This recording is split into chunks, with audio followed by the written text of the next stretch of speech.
J'ai le plaisir de vous retrouver après ce petit détour par l'unification pour revenir au problème de base auquel on s'intéresse, qui est le Entscheidungsproblem.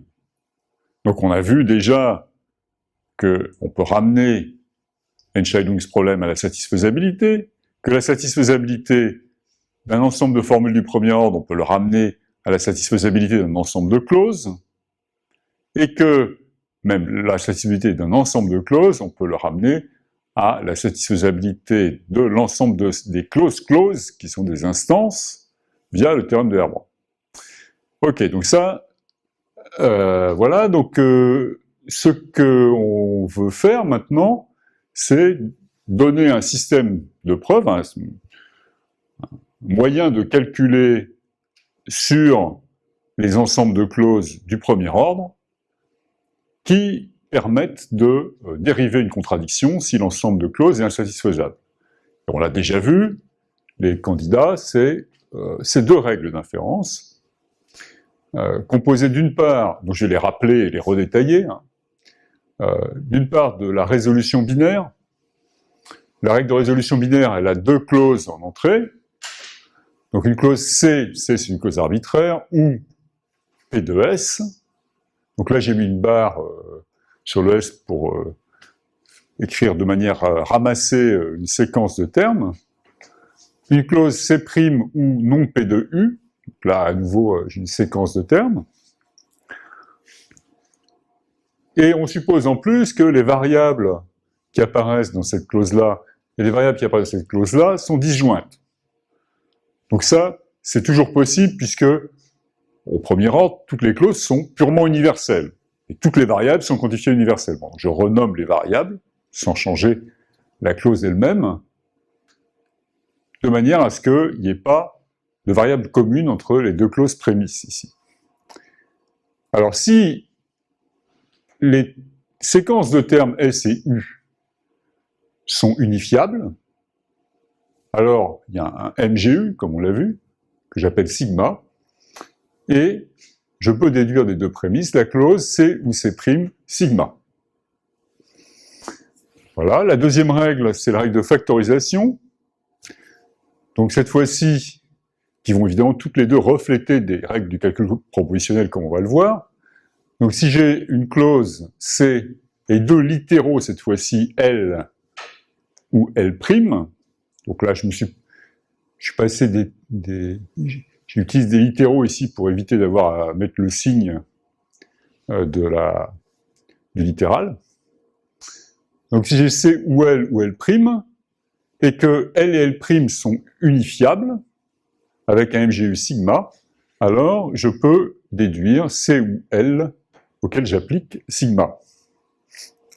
Voilà, et comme c'était annoncé depuis un moment, cet ensemble de deux règles du calcul des prédicats sous forme clausale est réfutationnellement complet, c'est-à-dire que si C est un ensemble de clauses satisfaisable, alors par ces deux règles, je peux déduire une contradiction. J'ai une preuve finie, donc, de contradiction. Et la preuve, on l'a presque faite, donc c'est ce que j'ai dit, on peut se ramener donc via le théorème de Herbran à l'insatisfaisabilité de l'ensemble des clauses qui sont des instances des clauses de C.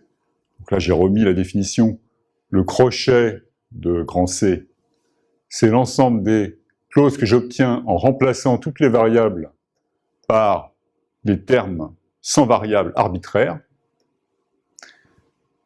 Ok, donc ça c'est le terme de Herbran. On n'a pas besoin de considérer les aliens, même si on les aime bien.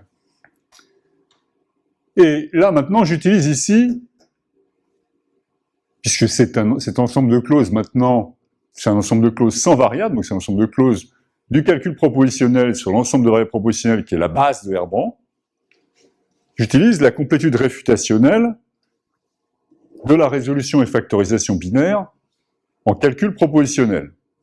Là, c'est complétude réfutationnelle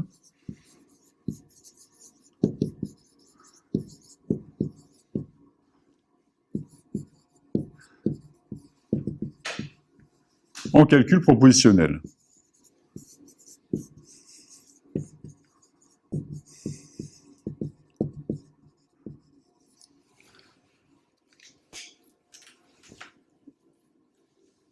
à ce stade, donc, j'ai une preuve de contradiction à partir des instances des clauses de C.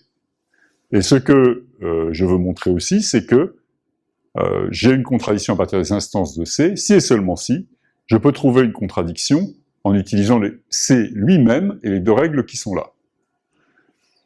Donc ça, on ne l'a pas encore montré, je vais le faire. L'intuition, c'est que, bien sûr, ici, on pourrait énumérer toutes les instances et chercher pour chaque instance, chaque ensemble d'instances, une preuve de contradiction. D'accord? Donc ça, c'est tout à fait possible,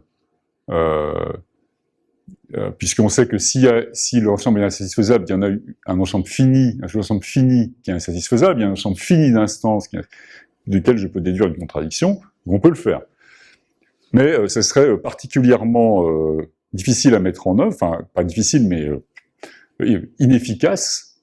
Ce qu'on veut, c'est faire une recherche qui considère des ensembles d'instances, un paquet d'ensembles d'instances, en même temps.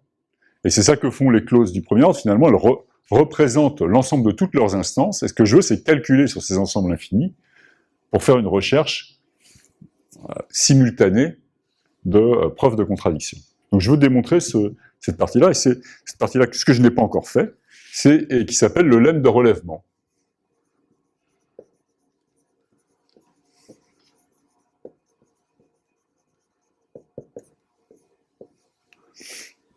Le lemme de relèvement nous dit que si C est un ensemble de clauses,